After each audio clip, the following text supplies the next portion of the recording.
My name is Megan Carter, and the moment my mother shoved a custody modification packet across the Christmas dinner table and said, "Sign it. You can't be a mother and a savior at the same time," I felt my stomach drop so hard, I thought I might throw up right onto the ham. My son, Caleb, was 8, and sitting beside me in a borrowed sweater my sister picked out because it photographs better. His fork hovered over his mashed potatoes, like he could sense danger the way dogs sense storms. Across the table, my brother Dylan looked smug in a way that made my hands go cold, and my mum, my own mum, smiled like she was offering me dessert, not trying to take my child. "Just sign," she repeated, tapping the paper with her nail. "Temporary. Until your brother's back on his feet." Temporary. That was the word they used when they wanted something permanent. And the worst part? The packet already had my name typed in the right places, like they'd been planning this long before I walked through the door, with a pie and a forced smile. Trying to give Caleb one normal holiday, I stared at the signature line, then looked up at them, and realized something with brutal clarity. They weren't asking me to help, they were asking me to hand over my motherhood, like it was an extra coat taking up space on their chair. And for the first time in my life, I didn't swallow it. I slid the papers back across the table, pushed my chair away, and said, very calmly, "If you touch my custody, I'll bury you in court." My mum's smile twitched. My sister inhaled sharply. My brother laughed like I'd told a joke. Then Caleb whispered, barely audible, "Mum, are we leaving?" And my father, who'd been silent all night, staring into his wine like it had answers, finally looked up and said the sentence that turned my blood to ice. "Megan, don't do this. You'll make your son's life harder if you fight us. Us, not your brother, not your family, not a misunderstanding. Us. That's how I knew. This wasn't a spur-of-the-moment request. This was a family decision. About my child. Without me. And the story of how we got to that table, how they wore down every boundary I built, how they turned my love into a lever, how they tried to rewrite my life like I was just a supporting character in theirs starts a year earlier, the day I became the only stable adult in their orbit. I'm a single mum in Cleveland, Ohio. Not the glossy Cleveland you see in travel articles, but the real one. Grey winters, lake-effect snow, potholes that could swallow a hubcap, and neighbours who still wave because they remember your kid's name. I work as a medical billing specialist for a clinic that sees a lot of older patients and a lot of complicated insurance plans. My job is basically translating chaos into paperwork and making sure people don't get destroyed by mistakes they don't understand. Which is funny, because that's also what I ended up doing for my family. Caleb's dad, Ryan, wasn't a monster. He wasn't even dramatic. He was just absent in the quietest, most painful way. The kind of man who says, "I'm trying," but always tries somewhere far away from you. When Caleb was 2, Ryan moved to Indiana for a job opportunity and promised he'd send money regularly. For the first few months, he did. Then it became random. Then it became excuses. Then it became silence. By the time Caleb turned 6, I stopped expecting anything from Ryan except a birthday text that would arrive a day late. And I built a life anyway. Not fancy, not easy, but ours. A 2-bedroom rental duplex in a neighbourhood that's mostly families and retirees. A second-hand couch I cleaned with baking soda when we moved in. A little kitchen table where Caleb does homework while I sort mail. My own emergency binder in a drawer. Medical records, school contacts, court papers. Because once you're a single mum long enough, you learn that life doesn't warn you before it hits. My family lived 25 minutes away, in a house that always smelled like laundry detergent and whatever casserole my mum was trying to improve. My parents were the kind of people who look stable from the outside. Church sometimes, big holiday dinners, photos on the mantel, the whole illusion. Inside, stability was selective. My brother Dylan was 2 years younger than me and had always been treated like a bright light with endless second chances. In high school, he got in trouble, and my mum called it a phase. In college, he dropped out, and my dad called it finding himself. In his 20s, he bounced between jobs and girlfriends, and business ideas, and my family called it ambition. If I made one mistake, missed a call, forgot a birthday card, said no too sharply, it became evidence that I was cold, or ungrateful. Dylan could set a room on fire, and they'd ask if he needed a blanket. When I got pregnant with Caleb, I wasn't married, and the disappointment in my mother's face didn't look like concern. It looked like inconvenience. Not because she hated Caleb. She adored him, especially when other people could see her being grandma. She loved having a kid to show off, a role to play, but she hated what my motherhood represented, that I wouldn't be as available, that I had priorities she couldn't reorder, that I had someone else to protect. At first, though, my family helped in the normal ways, babysitting when I was desperate, bringing food when I was sick, small gifts, small kindnesses. Then Dylan got into trouble. It started with a layoff, then a broken lease, then a DUI he swore was a misunderstanding, even though he admitted he'd had a couple beers, then a car accident that somehow wasn't his fault, then anxiety that made him unable to work, then depression that made him need support. I'm not mocking mental health. I believe in it. I've sat with my own anxiety at 2 a.m. while staring at bills and listening to my child breathe. But Dylan's mental health in our family became a pass that meant everyone else sacrifices, Dylan receives, and if anyone questions it, they're heartless. The first time I noticed the shift clearly was last spring, on a Sunday afternoon when my mum called me with that soft, sweet voice she used when she wanted something big. "Megan," she said, "honey, I need you to be flexible this week." My heart dropped immediately, because flexible, in my family, was code for your life is about to get rearranged. "What's going on?" I asked, already reaching for my calendar. "It's Dylan," she sighed. "He's overwhelmed. He got behind on some payments." "Payments for what?" There was a pause too long to be innocent. "His truck," she admitted. "And his rent." I felt my jaw tighten. "How far behind?" "Just enough that it's scary," she said quickly. "But you're so good with money. You understand these things. You can help him catch up." There it was, the assumption that my competence was community property. "I can't just..." I started. "Megan," she cut in, and her tone sharpened. "I'm not asking you to just do anything. This is your brother." I stared at Caleb's school artwork taped to my fridge. Crayon drawings, crooked letters, the word mom written like it was sacred. "I'm his sister," I said carefully. "I'm also a single mum, and Dylan is struggling," she said. Like that ended the conversation. "What did Dylan say?" I asked. "He's embarrassed," she replied. "So don't bring it up like that. He needs support, not shame." So I did what I always did when my family pressed. I tried to find the smallest way to help without breaking myself. I offered to pay 1 month of his truck payment directly to the lender. No cash in his hands. No loan. That would evaporate. I told my mum it was a one-time thing. She thanked me like I'd just saved a life. Then, the next week, Dylan called me himself. "Hey Meg," he said, voice overly friendly. "Mum said you helped. I appreciate it." "You're welcome," I said cautiously. "So, I hate asking, but..." And there it was, the part where gratitude turns into appetite. "I can't," I said immediately. "I already helped." He sighed, like I was being dramatic. "It's not even that much. I just need a little buffer until I get this new job." "What new job?" I asked. Silence. Then he said, "It's lined up. I just haven't started yet." I could feel the lie in my bones. Dylan always had something lined up, right before he needed money. "No," I said, firm. "I'm not doing this." His voice cooled instantly. "Wow. Okay. I guess I know where I stand." "You stand as a grown man," I snapped before I could stop myself. "And I have a child." He laughed, short and ugly. "You always do this. You act like you're the only one with responsibilities." I almost said, "I am the only one paying my own bills." But I swallowed it, because I could already hear my mum saying, "Don't be harsh." So I hung up, hands shaking, and tried to forget it.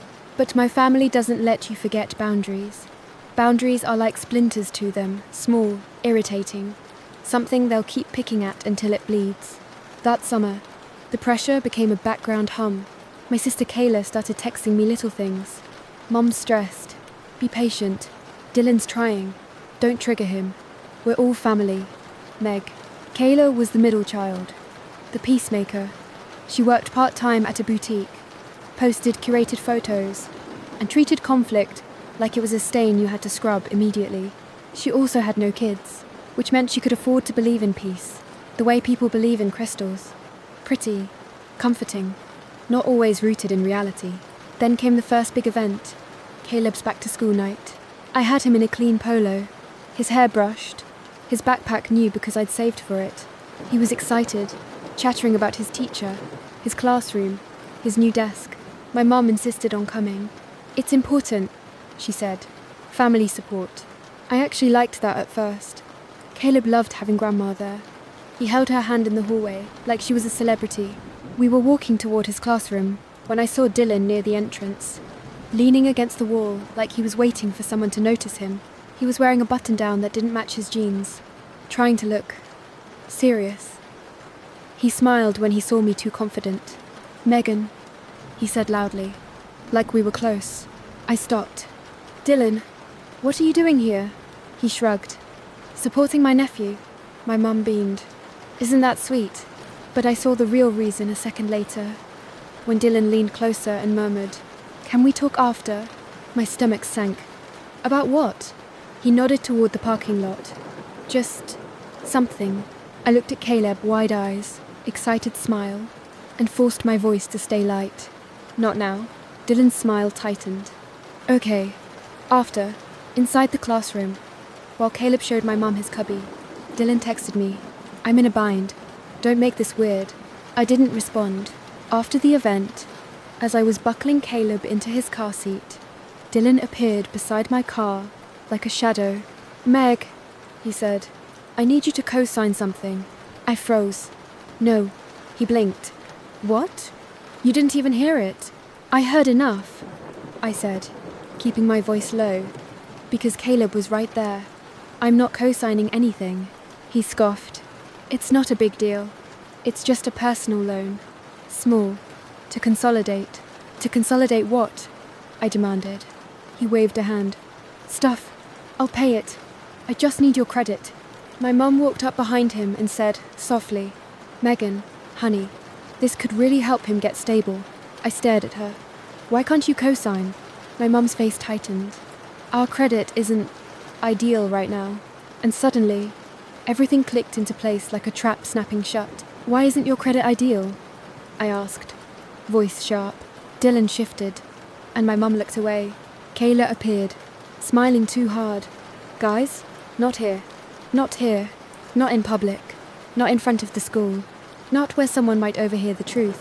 I felt heat rising in my chest, the familiar mix of anger and nausea I got whenever my family tried to corner me. "No," I repeated clearer. "I'm not co-signing. Don't ask again." Dylan's eyes hardened. "So you'll let me fail?" I leaned closer, voice low enough that only he could hear. "You're failing yourself." He flinched like I'd slapped him. Then he smiled cold now. "Okay," he said. "Just remember you said no when you needed help." I watched him walk away, and something in me whispered, this isn't over, because Dylan doesn't hear no as a boundary. He hears it as a challenge. The fall went on. Money stayed tight. Caleb needed new shoes, school supplies, a dentist visit. I was doing my life like I always did, budgeting, planning, surviving. Then one Thursday in October, Kayla called me crying. "Megan," she said, "Mum and Dad might lose the house." My whole body went cold. "What?" "They're behind," she whispered. "Like, really behind." I sat down on my couch, Caleb's Lego pieces, scattered on the rug like little landmines. "How?" Kayla sniffed.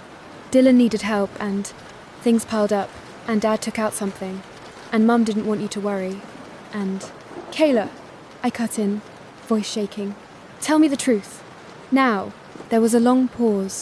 Then she said, in a small voice, "Dad took out a home equity line for Dylan, and Dylan didn't pay what he promised. And now the payment is huge." My hands went numb. My parents had taken out debt on their house, the one stable asset they had, to keep Dylan afloat. And they hadn't told me until they were panicking. "Why are you telling me?" I whispered, even though I already knew. "Because Mum said you might be able to help," Kayla said quickly. "Just temporarily. Just to catch up. Then Dylan will start paying again." There it was again. Temporary. I closed my eyes and pictured Caleb asleep in his room. His stuffed dinosaur tucked under his arm. Pictured his school. His stability. His little life that depended entirely on me not collapsing. I can't, I said, and my voice cracked. I can't fund this. Kayla's voice sharpened, tears turning into frustration. So, you're just going to watch them lose the house? Kayla, I said, breathing hard. I'm a single mom. I rent. I don't have a secret vault of money. I have a budget. But you have a job, she snapped. And you're responsible. You always figure things out. I almost laughed. Not because it was funny, because it was sick. That's what you all think, I said quietly. That my responsibility belongs to everyone. Kayla went silent. Then she whispered, Mum's going to be devastated. And I knew what was coming next. The guilt campaign. It started slowly. My mum began texting more. We miss you. We need family time. Caleb deserves his uncle. Don't punish us. Then Dylan started showing up at places he knew I'd be. The grocery store near my apartment. The playground. Once, I pulled into my work parking lot and saw his truck in the far corner, like he'd been waiting. He approached my car with that practiced sad face he used when he wanted to look like the victim. Megan, he said, I'm not trying to fight. Then don't corner me, I snapped, glancing around. What do you want? He spread his hands. I want to fix things. With what? I demanded. More of my money? He flinched. You always make it about money. Because it is, I shot back. It's about the way you drain everyone and call it love. His eyes flashed.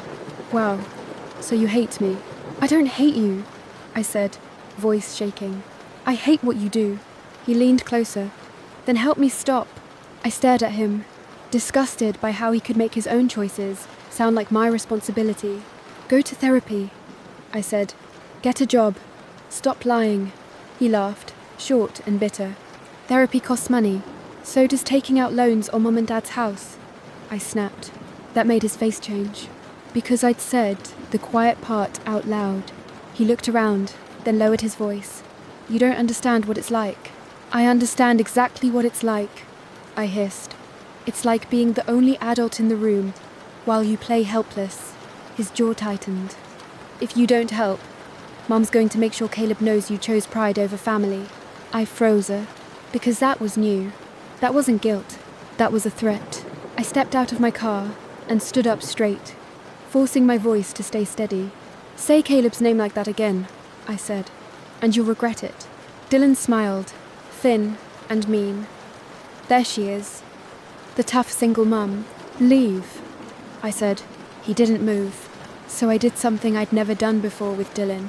I pulled my phone out, lifted it between us, and hit record. His eyes widened slightly. What are you doing? He snapped. Protecting myself, I said, calm as ice. Now leave, or I call security. He stared at the phone, then at me, then backed away with a scoff. You're insane, he muttered.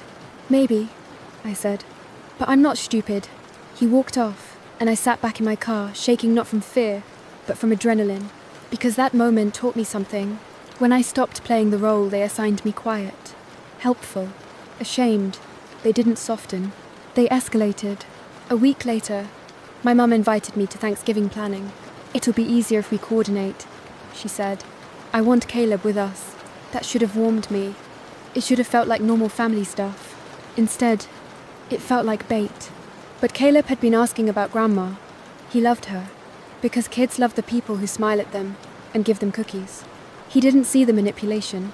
He didn't see the way my mother's affection came with invisible strings. So I agreed to come for a planning dinner in early November. I brought Caleb and a store-bought pie, because I'm always the kind of person who tries to show up with peace in my hands. My parents' house looked cozy. Leaves in the yard, porch light warm, the familiar smell of onions and butter. For a moment, I let myself pretend it was normal again. Caleb ran inside. Grandma, he shouted. My mum hugged him dramatically, like she'd been starving without him. There's my baby, she cooed. Grandma missed you so much. My dad patted Caleb's head. Hey, buddy. Kayla was already there, scrolling on her phone. Dylan wasn't, which made my shoulders loosen slightly. We sat at the table, My mum poured wine. She asked about Caleb's school. She laughed at his jokes too loudly. She did the performance of being a healthy family. Then she said, casually, "So I talked to an attorney." My heart stopped. "About what?" My mum waved a hand. "Just family stuff. Estate planning. You know, we're getting older." I stared at her. "Why are you telling me this?" She smiled, too calm. "Because you're family," Kayla chimed in, bright and rehearsed. "It's good, Meg. Mum and Dad are being responsible." Responsible, another word my family used, like perfume, to cover rot. My dad cleared his throat. "We've been thinking about the future," he said, not meeting my eyes. My stomach clenched. "Okay." My mum set her wine down carefully. "And we think it would be best if Caleb had more stability." The air changed. My skin prickled. "What does that mean?" I asked, voice low. My mum leaned forward. "Megan, honey, you're doing your best, but it's hard. You work a lot. You're always stressed. Caleb could benefit from more family support." My blood went cold. "What are you saying?" Kayla jumped in quickly. "Not like taking him away," she said, smiling nervously. "Just like shared custody vibes, so Mum and Dad can help more." Shared custody. Vibes. I felt like I was watching them try to sell me my own nightmare using soft words. "Are you out of your minds?" I whispered. My mum's face tightened. "Don't talk like that. I'm his mother." I snapped, and my voice rose despite myself. "I have sole custody, and you're overwhelmed," my dad said finally, voice firm. "We see it." I looked at him. "You see what you want to see." My mum's voice sharpened. "Megan, don't be defensive. We're trying to help." "No," I said, shaking now. "You're trying to control." Caleb was at the counter colouring, humming to himself, blissfully unaware that his entire life was being discussed like a project. I forced my voice lower. "Where is this coming from?" My mum's eyes flicked toward Kayla. Kayla stared at her phone harder. My dad's jaw clenched. And that's when I knew. This was Dylan. Dylan had planted this idea like a virus. "Did Dylan put you up to this?" I asked, voice deadly. My mum lifted her chin. "This isn't about Dylan." That was the confirmation. I stood up so fast my chair scraped. "Caleb," I called, forcing cheer into my tone. "Buddy, grab your jacket." My mum stood too. "Megan, sit down." "No," I said. "I'm leaving." My dad stepped in front of me slightly, like he could block me with his body. "Don't make this a scene." I laughed sharp, disbelieving. "A scene? You just suggested changing my custody, like it's a family calendar." My mum's voice went cold. "If you won't accept help, we may have to do what's best for Caleb." My throat tightened. "Try it," Kayla whispered, panicked. "Megan," I grabbed Caleb's coat from the hook. My hands shook so much the zipper wouldn't catch. Caleb looked up at me. "Mum, what's wrong?" I crouched, forcing my face soft. "Nothing's wrong with you, baby. We're just going home." My mum stepped closer, voice sugary again. "Caleb, sweetheart, do you want to spend more time here?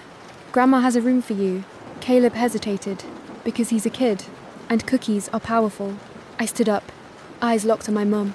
"Don't you dare." My dad sighed, like I was exhausting him. "Megan, you're being emotional, because you're threatening my child." I snapped, and that's when my mother's mask slipped enough for me to see the real thing underneath. "You wouldn't be in this position if you'd chosen better," she hissed. "If you'd married Ryan, if you'd kept a proper family." My vision blurred with rage. "Don't talk about my life like it's a mistake," I said, voice shaking. "The only mistake I made was thinking you'd protect me." I took Caleb's hand and walked out. In the car, Caleb was quiet for a minute, then said softly, "Grandma mad?" I swallowed hard. "Grandma is confused." He nodded, then asked the question that nearly split me open. "Is Grandma going to take me?" I gripped the steering wheel so hard my fingers hurt. "No," I said, firm. "No one is taking you." But as I drove home, my brain was already doing what it does, under threat, organizing, planning, protecting.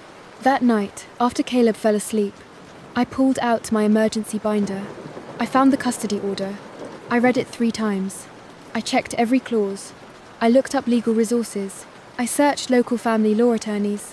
I didn't want war, but I could feel my family loading the guns. 2 days later, my mum texted me. We need to talk. Calmly, like adults. Then she added, "You're not keeping Caleb from us." That's cruel. That's how they framed it. Like my boundaries were violence. The next week, Kayla showed up at my apartment unannounced. She stood in my doorway, holding a bag of muffins like she was doing charity. "Megan," she said, "please don't blow this up." I stared at her. "You mean don't defend myself?" Kayla's eyes filled. "Mum is stressed. Dad is stressed. Dylan is a mess. We're all drowning." I crossed my arms. "Then stop letting Dylan drag you under." Kayla flinched. "He's our brother, and Caleb is my son," I said. "And Mum is talking about custody, like it's a group decision." Kayla stepped inside, voice urgent. "It's not like they want to steal him.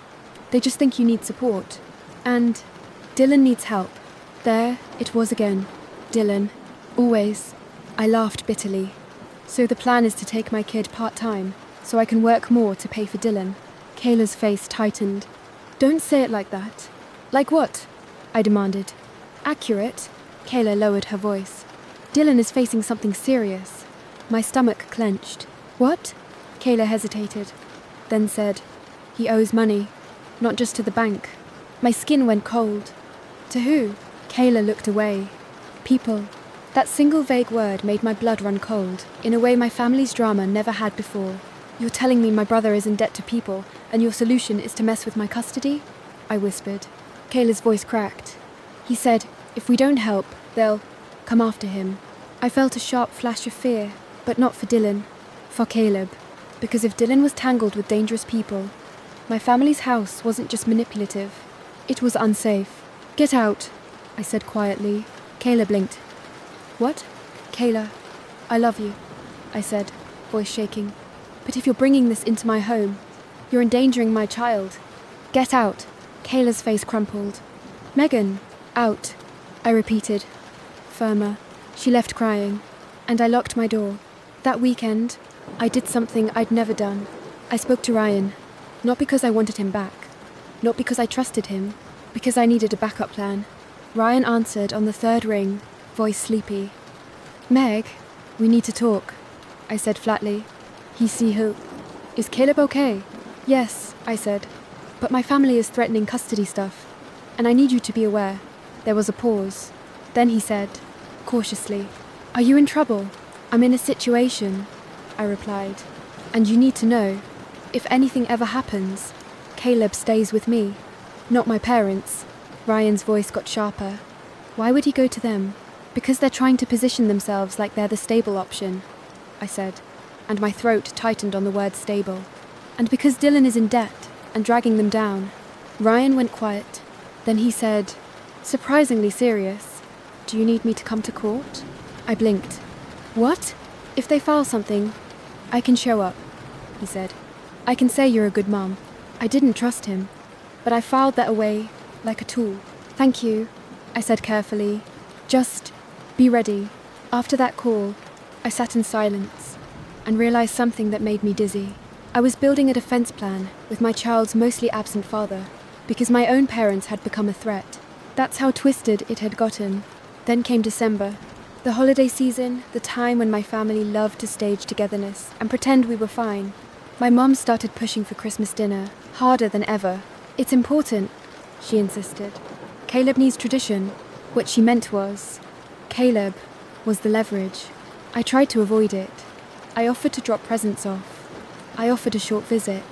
I offered anything that didn't put us under their roof for hours. My mom refused.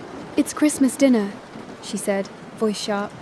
"If you don't come, you're proving you're selfish." So, I agreed. One dinner, I told myself I'd stay alert, keep it short, leave at the first sign of pressure. I didn't know they'd already prepared the paperwork. And now we're back at that table, Christmas dinner, the custody packet. My mother's nail tapping the signature line like she was tapping the lid of a coffin. I stood there with Caleb beside me, my heart pounding so hard I could hear it in my ears. And I realized the old rules in my family were over. The old Megan would have tried to negotiate. The old Megan would have tried to keep peace. But peace with predators isn't peace. It's surrender. So I took a breath, picked up my purse, and said, "We're leaving." My mum's voice snapped. "Sit down." "No," I said. Dylan laughed, leaning back. "Look at her, acting like a hero." I turned to him slowly. "This is you." He spread his hands. "It's not me. It's reality. You can't handle everything. Mom and Dad can." I stared at him. "You're in debt to people." "Dylan, tell me, are those people safe around my son?" My dad's face went white. My mum's eyes widened. Kayla's hand flew to her mouth. Dylan's smile faltered for the first time. "Who told you that?" he snapped. "So that was the truth. Not what are you talking about? Who told you?" I nodded slowly. "It's true." My mum jumped in fast, voice trembling. "Megan, don't be dramatic." "Don't." I cut her off, voice sharp. "Don't you dare call me dramatic while you're trying to take my child to pay off Dylan's mess." My father stood up, anger flashing. "Lower your voice." "No," I said. "I spent my whole life lowering my voice so you could keep pretending. I'm done." Caleb gripped my hand tighter. "Mum," I looked down at him, forced my face soft. "We're okay. We're leaving." My mum lunged forward, not physically, but emotionally, voice syrupy again. "Caleb, sweetheart, Grandma loves you. You want to stay and open presents?" And that's when Dylan did the thing that made my stomach drop. He looked directly at Caleb and said, "Buddy, if you stay here more, Grandma and Grandpa won't be so stressed. Your mum makes them stressed." I saw red. That's not metaphor. That's literal. My vision narrowed. My skin went hot. And I felt something primal rise in me. "Do not speak to my child," I said, voice shaking with fury. Dylan smirked. "He deserves to know the truth." I stepped toward Dylan, close enough that he finally stopped smiling. "You want truth?" I said quietly. "Here's truth. You're not taking my kid. You're not using my kid. And you're not hiding behind Mom and Dad anymore." My mum's voice went shrill. "Megan, stop. You're ruining Christmas." I stared at her. "You already did." Then I grabbed the custody packet off the table, not to sign it, but to hold it up. "This," I said, loud enough for everyone, "is a legal attempt to change custody. This is not help. This is a threat." My dad's face tightened. "Put that down!" "Why?" I asked. "You don't want Caleb to remember this. Or you don't want anyone else to know," Kayla whispered. "Please," Dylan barked. "Give me that." He reached for it, and I did something that shocked even me. I yanked the packet back and said, "Touch me, and I call the police." The room went still. Dylan's eyes flashed with rage. My mother looked like she'd been slapped. And my father looked at Dylan like he was seeing him clearly for the first time.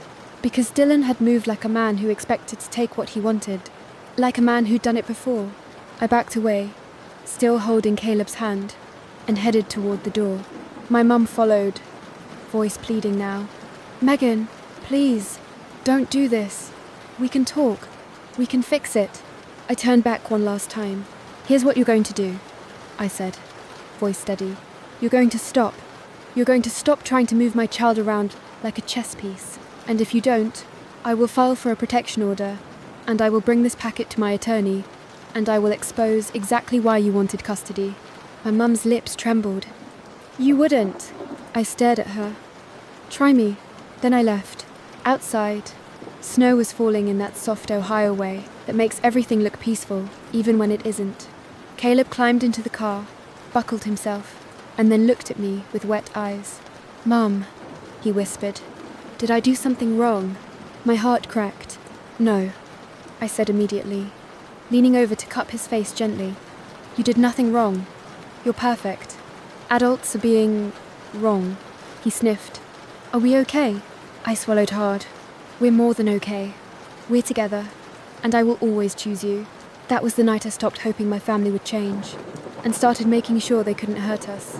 The next morning, I called an attorney.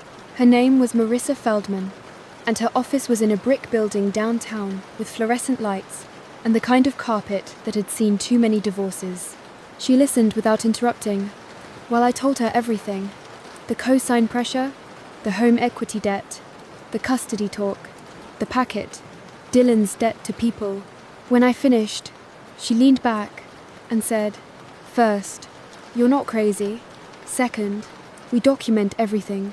Third, they can't just take custody because they want it." I exhaled shakily. "Then why does it feel like they can?" "Because they're counting on you being scared," she said bluntly.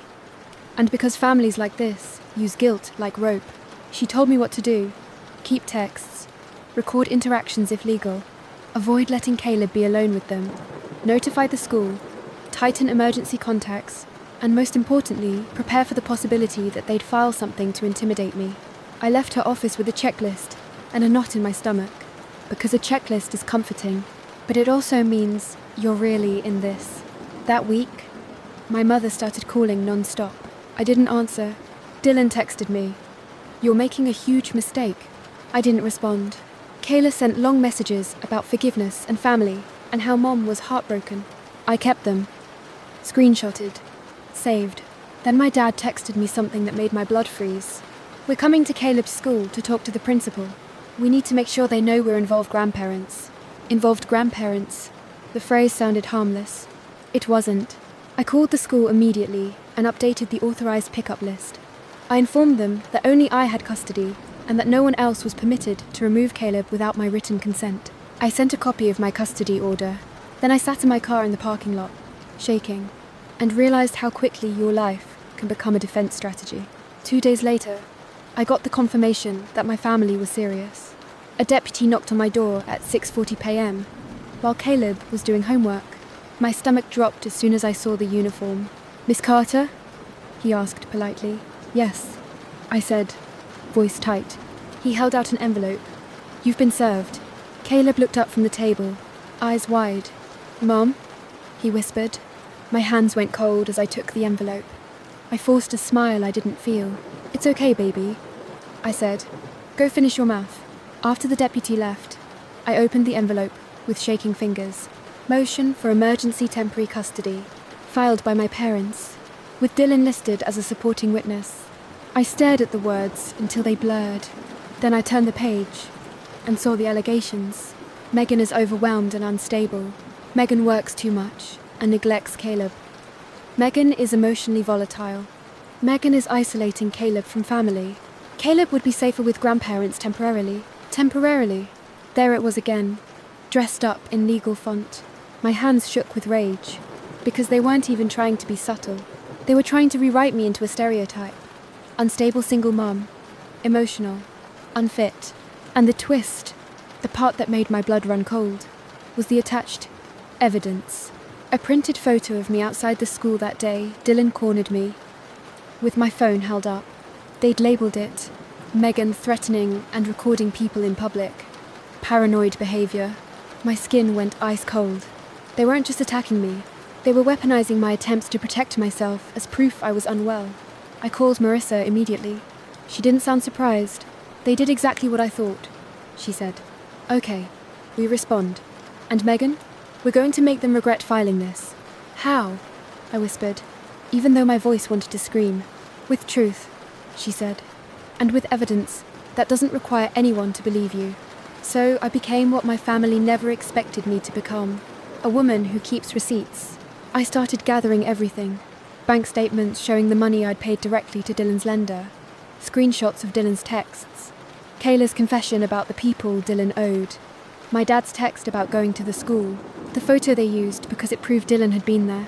Then I did the hard part. I started looking for the thing my family was hiding behind all of this. The real reason. Because people don't try to take custody for fun. They do it for leverage. They do it for control. They do it when they're desperate. And my family was desperate. I found the clue in a place I almost didn't check. My mum's favourite church friend, Mrs. Haskins, who loves gossip the way some people love oxygen. She called me 3 days after I was served. Voice concerned. "Oh, Megan," she sighed. "I heard you're having a hard time." I went still. "You heard that from who?" "Mothers talk," she said vaguely. "We worry." I could have hung up. Instead, I forced my voice calm. "Mrs. Haskins, why are they doing this?" She hesitated. Then she whispered, like it hurt her to say it. "Because your dad's been borrowing. A lot. And the bank, well, someone said the house might be in jeopardy." My throat tightened. Because of Dylan? She made a soft sound. Honey, not just Dylan. What else? I pressed. Another pause. Then she said, your father signed something to guarantee Dylan's debt. And now they're saying if Dylan can't pay, they can take the house. And your mum's been panicking. I felt like my body turned to stone. Guarantee, I whispered. With who?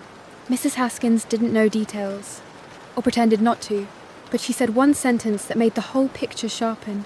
Your mum said, if they had Caleb more, you'd have more time to work, and then you could help them catch up. There it was. The entire plan. Take Caleb, temporarily, so I could work more, so I could pay more. They were literally trying to convert my child into a financial strategy. I thanked Mrs. Haskins politely, hung up, and sat on my kitchen floor with my hands over my mouth. Then I did something that scared me but also steadied me. I emailed Marissa everything, including the new information, and Marissa replied with 3 words. We counterattack hard. The court hearing was scheduled for mid-January. In the weeks leading up to it, my family launched a campaign. Kayla posted photos of Caleb from last year, with captions like, missing my nephew. My mum started telling people at church that I was struggling and refusing help. Dylan texted me ons, if you don't stop, you'll regret it. I saved it. Then something happened that I didn't expect. Ryan, Caleb's dad, called me. I got a message from your mum, he said, voice uneasy. She said you're unstable, that she might need me to support her petition. My blood went cold. What did you say? I didn't answer, he said quickly. But, Megan, are you okay? I swallowed hard, anger burning. I'm fine. They're lying. Ryan exhaled. I figured. Your mum never texted me before. That almost made me laugh. Because of course, she didn't, until she needed him as a tool. Will you come to court? I asked quietly. There was a pause. Then Ryan said, yeah, I'll come. I didn't trust him fully, but his presence mattered. A biological parent showing up to support me undercut my family's narrative that I was alone and unfit. And then the twist, because every family war has a twist, arrived in the form of a voicemail from an unknown number. A man's voice, rough and impatient. Megan Carter? He asked. Yes, I said cautiously when I called back. This is Mr. Landry, he said. I'm calling regarding Dylan Carter's outstanding balance. Your number was listed as an alternative contact. My stomach dropped through the floor. My number is not his contact, I said, voice shaking. Remove it, he snorted. Lady, I don't care who you are to him. He owes, and if you want your parents' house to stay standing, you might want to tell your brother to stop hiding. My throat went tight. What are you talking about? Landry laughed, low and ugly. You'll find out soon enough. He hung up. I stared at my phone like it was a live grenade. Because now I had confirmation. Dylan wasn't just behind on a car payment. He was in debt to someone who was willing to call me directly.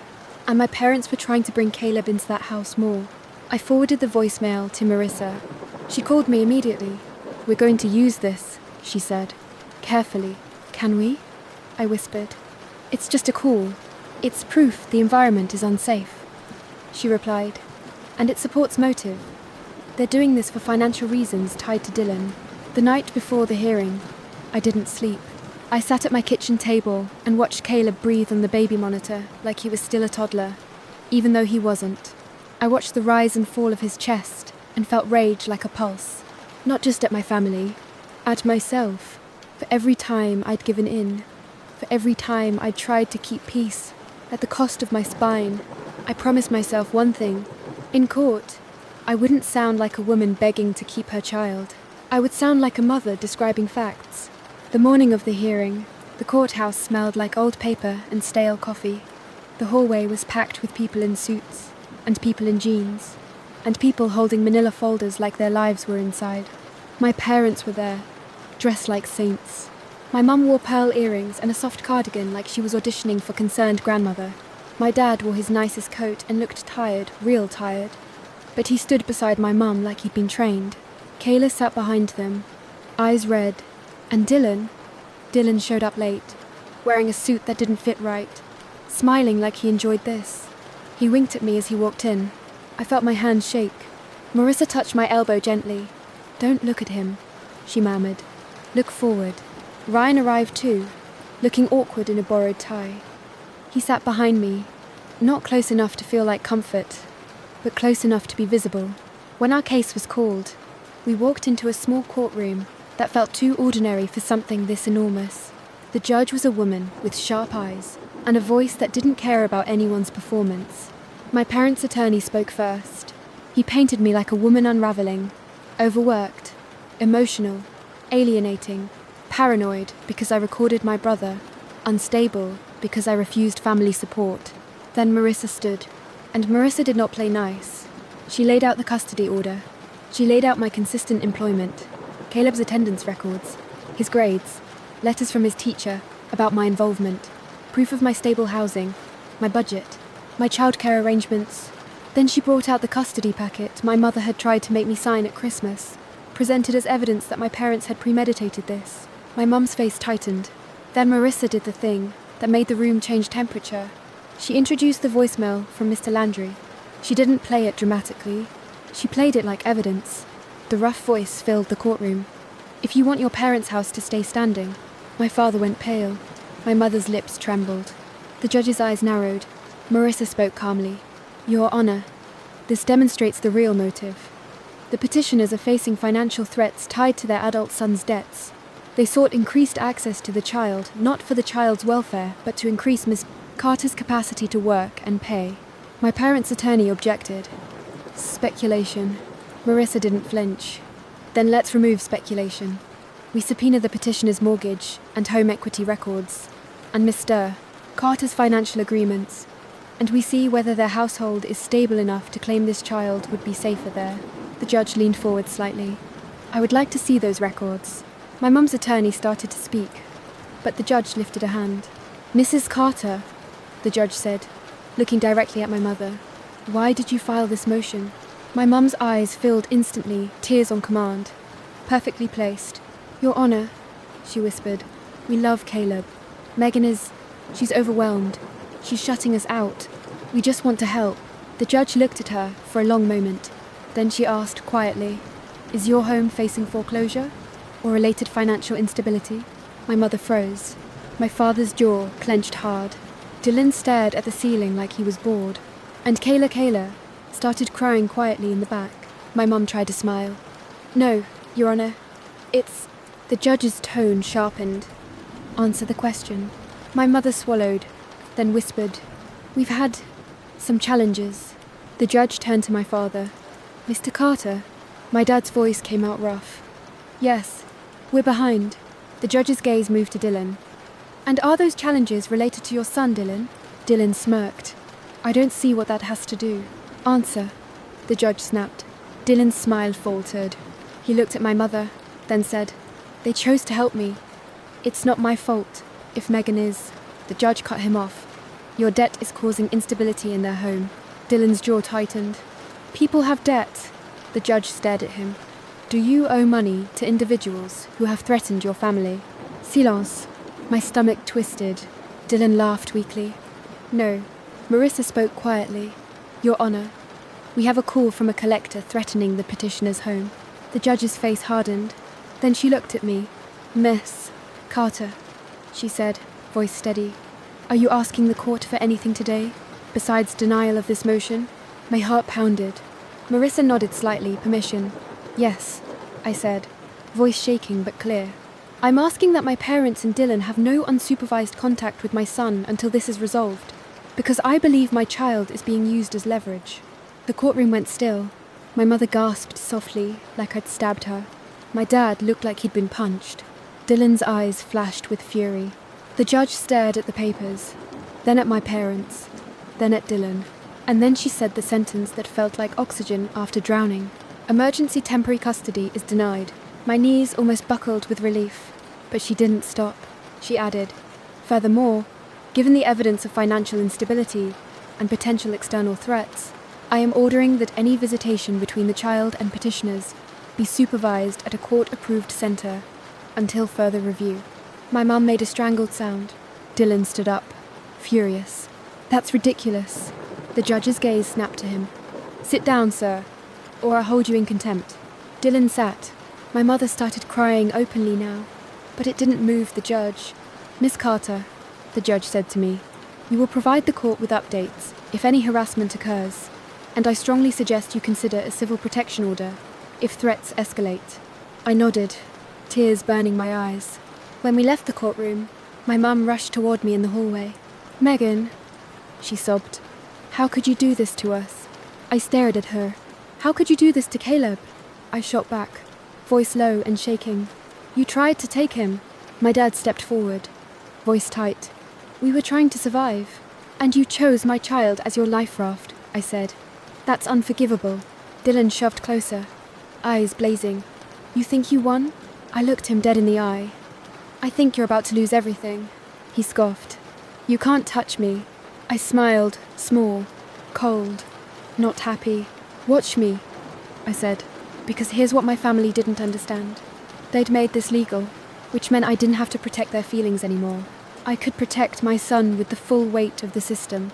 Over the next month, Marissa helped me file for a civil protection order based on Dylan's harassment and the creditor threat. We also filed motions to compel financial disclosures from my parents in the custody case, because now their stability was part of the record, and that's when the second twist hit. The disclosures revealed my father had signed as a guarantor on a private loan Dylan took out one with brutal terms. It wasn't just people. It was a shady lending operation that operated on intimidation and fear. Worse, the paperwork listed my parents' house and my father's retirement account and a backup contact number. Mine. They had put me in it without asking, without telling me, without caring what it meant for Caleb and me. Marissa's eyes were cold when she said, "That's fraud adjacent at best, and it's evidence they use you as a resource." We took it to the judge as part of our ongoing custody defense, and we filed a complaint with the lender's licensing board. Then I did the hardest thing. I called my father alone. Not my mum, not Kayla, just my dad. He answered, voice exhausted. "Megan, why did you put my number on that contract?" I asked, voice flat. He went quiet, then he whispered, "Your mother said you'd help if it got bad." I felt something in my chest go numb. "She volunteered my safety," I said. "My child's safety." My dad's voice cracked. "We didn't think." "That's the problem," I snapped. "You never think about me as a person. You think of me as a solution." He didn't answer. I swallowed hard. "Dad, you need to get out from under Dylan." He laughed bitterly. "How? He's our son. And Caleb is my son," I said, voice shaking. "You chose Dylan over him." My father's silence was the answer, and that's when I made my final decision. I stopped fighting to get my family back, and started building a life that didn't include them. I moved, not far still in Cleveland, still near Caleb's school, but far enough that my family couldn't casually drop by. I didn't tell them the address. I filed it confidentially in court. I installed cameras. I updated Caleb's school again. I changed my phone number and gave the new one only to the people who needed it. And I told Caleb the truth, in the only way an 8-year-old can carry. Sometimes grown-ups make choices that aren't safe, and our job is to be safe. He nodded seriously, like he understood more than I wanted him to. And then, in March, Karma arrived wearing a badge. Dylan got arrested. Not for anything dramatic, like a movie, no shootout, no chase. He got picked up on a warrant after a traffic stop. The lender situation had triggered an investigation into unlicensed lending and intimidation practices. Dylan, being Dylan, had gotten tangled deeper than he admitted. When I heard the news, I didn't feel joy. I felt release, because for the first time, Dylan couldn't call, couldn't threaten, couldn't manipulate my parents through panic. My mother called me from a blocked number the day after Dylan's arrest. I answered because my gut told me it was important. "Megan," she sobbed, "please, we need you." I stared at my kitchen wall, at the little magnet holding Caleb's spelling test, and felt my heart harden. "What do you need?" I asked coldly. "We need help with a lawyer," she cried. "We're going to lose everything. Your father." "Stop," I cut in. "You tried to take my child. I was scared," she gasped. "And I was protecting my son," I snapped. "You don't get to ask me for anything ever again." Her voice turned sharp through the tears. "So you're abandoning us?" I laughed one short, humorless sound. "No, I'm finally doing what you taught me." I'm choosing what's best for Caleb. My mum's voice went icy. He'll hate you when he's older, for keeping him from family. I didn't flinch. Then I'll tell him the truth, I said. I'll tell him family is supposed to protect you, and when they don't, you protect yourself, she whispered. Megan. I ended the call. A week later, Kayla texted me from a new number. Mom is spiraling.